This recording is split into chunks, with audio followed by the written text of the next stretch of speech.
चलो बैठो। देखो कल हमने सीखा था ना गुणनखंड कैसे करते हैं, वहाँ मत देखो, यहाँ बोर्ड पे देखो, ठीक है। कल हमने सीखा था ना गुणनखंड कैसे करते हैं। आप लोग नहीं आए थे, मैं एक बार फिर से बताता हूँ गुणनखंड करने का तरीका क्या होता है। वो टाइप का सवाल और इस टाइप के भी सवाल, दोनों गुणनखंड। जैसे मान लीजिए ये लिखा हुआ है x² प्लस 18x प्लस 45, ठीक है। तो हमने बताया था इस ये होता है x का गुणांक। किसका गुणांक? x का गुणांक। ये होता है अचर पद। क्या होता है? अचर पद। अचर पद। तो हमेशा हम फैक्टर किसके करते हैं? गुणनखंड किसके करते हैं? अचर पद। अचर पद के। तो अचर पद के ऐसे दो गुणनखंड लेते हैं कि जिनको जोड़ने पर कितना आ जाए? 18 आ जाए। कभी कभी होता है कि वहाँ प्लस माइनस होता है तो घटाने पर भी आता है। तो अभी हम केवल प्लस वाले सीख रहे हैं, टाइप 1 प्रकार के सवाल। जैसे इसमें बस आपको जोड़ने पर ही आंसर आना है ना। तो अब आप सोचिए कि 45 किन किन संख्याओं के पहाड़े में आता है। जैसे 5 9 45 होता है। तो अगर मैं कहूँ कि 5 × 9 तो 9 × 5 45। लेकिन अगर 5 में 9 जोड़ते हैं तो कितना हो जाता है? 14। लेकिन हमें क्या चाहिए? कितना? 6 नहीं 7 नहीं 8 9 तो हो ही गया। हाँ सीधे सीधे फिर कहाँ चलते? 15। तो 15 × 3 करते हैं तो 15 तिया 45। और अगर 15 में 3 जोड़ते हैं तो 18। तो आप देख रहे हैं आपका यहाँ 18 आ गया है ना। तो ये आपका होता है रफ कार्य। क्या होता है? रफ कार्य। इसको बेसिकली हम सवाल लगाते समय करते नहीं, ये हमारा ऐसे सोच लेते हैं। ये जो मैंने आपको लिख के लिखेंगे 15 + 3 x + 45। अब यहाँ पर सबसे ज़रूरी बात है ब्रैकेट ओपन करेंगे।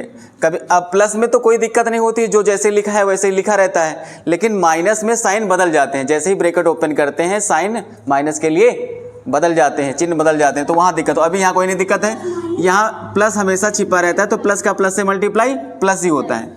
ये हमेशा याद रखना कि अगर प्लस का प्लस से मल्टीप्लाई करते हैं तो प्लस ही आता है। माइनस का अगर प्लस से मल्टीप्लाई करते हैं तो माइनस आता है। और अगर प्लस का माइनस से मल्टीप्लाई करते हैं तो माइनस ही आता है। और माइनस का माइनस से मल्टीप्लाई करते हैं तो प्लस आता है ना। तो ये आपको 4 चीज़ें याद रखनी है। लेकिन यहाँ पे सारा प्लस में ही तो कोई दिक्कत नहीं हो जाएगा। 15x प्लस, और हाँ जैसे ब्रैकेट ओपन करो इधर से पॉजिटिव साइन यानी धन चिन्ह का मल्टीप्लाई होगा। मल्टीप्लाई मतलब गुणा होगा। और इधर x से मल्टीप्लाई होगा तो 15x 3x + 45। अब देखो यहाँ दो पदों में कॉमन लेना है। कॉमन का मतलब जो दोनों में होता है। यहाँ पे x², यहाँ पे 15x है। तो अंकों में देखो यहाँ 15, यहाँ कोई अंक है नहीं है, तो अंक तो कॉमन नहीं ले सकते। x में देखो x यहाँ पर है और यहाँ पर भी है। यहाँ पर x की घात 2 है यानी 2 बार x है, यहाँ पे 1 x है, तो 1 हम कॉमन ले सकते हैं, है ना। जैसे आपके पास 5 रुपये, इनके पास 10 रुपये, तो दोनों में से बराबर बराबर अधिक से अधिक कितने रुपए ले सकते हैं? 5 ले सकते हैं। भाई 6 कहाँ ले सकते हैं? क्योंकि 6 तो इसके पास है लेकिन आपके पास नहीं है। और 4 ले सकते हैं, 4 से बराबर, लेकिन ज़्यादा से ज़्यादा लेना है तो ज़्यादा से ज़्यादा 5 ले सकते हैं। तो हमेशा ज़्यादा से ज़्यादा लेने हैं। तो ज़्यादा से ज़्यादा यहाँ x ले सकते हैं कॉमन, तो यहाँ x बच गया। और 15 तो वैसे ही रहेगा। और x ये वाला तो हो गया कॉमन, तो यहाँ कुछ नहीं बचा, ठीक है।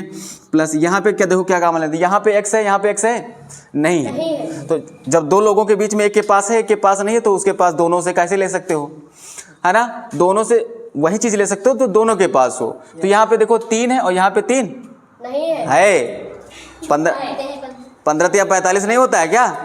45 को हमने गुणनखंड किए थे, 2 टुकड़े तोड़े थे, कहाँ गए? ये देखो 45 को 15 × 3 लिखोगे तो 3 देखो यहाँ दिख रहा है कि नहीं दिख रहा है? मतलब ऐसे लिखा हुआ है, लेकिन जब इसको तोड़ोगे तो 15 × 3 लिखोगे, ये देखो 3 निकल कर आया कि नहीं आया, है ना।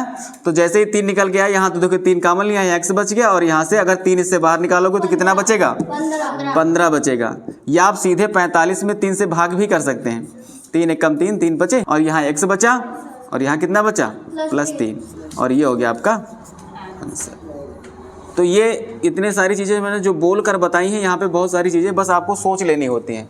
छोटा सा सवाल है, आंसर ये साइन नोट कर लेना और सवाल ये यहाँ से नोट करना, ठीक है। अब होमवर्क लिख लो। ये तुमने नोट कर लिया है? क्या नाम है तुम्हारा? नितिन।